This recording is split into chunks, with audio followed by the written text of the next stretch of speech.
திருமணமாகாத பெண்கள் காலையில் குளித்துவிட்டு பூஜை அறையில் விளக்கேற்றி வைத்து இந்த ஸ்லோகத்தை தினமும் சொல்லி வந்தால், பாராயணம் செய்து வந்தால் அவங்களுக்கு திருமண தடைகள் எல்லாம் நீங்கிவிட்டு நல்ல அவங்களுக்கு ஏற்ற மாதிரி வரன் அமையுவதற்கு இந்த ஸ்லோகம் உதவும்.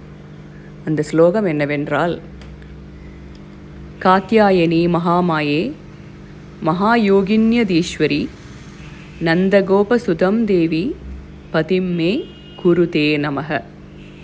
இன்னொரு முறை சொல்கிறேன். காத்யாயனி மகாமாயே மகாயோகின்யதீஸ்வரி நந்தகோபசுதம் தேவி பதிம்மே குருதே நமக. இந்த ஸ்லோகத்தை நல்லவரன் கிடைப்பதாக மனதில் நினைத்து கொண்டு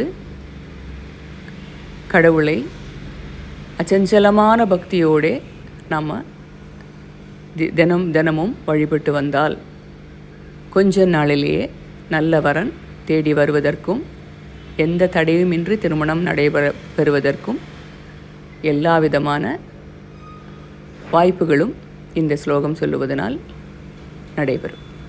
நன்றி, வணக்கம்.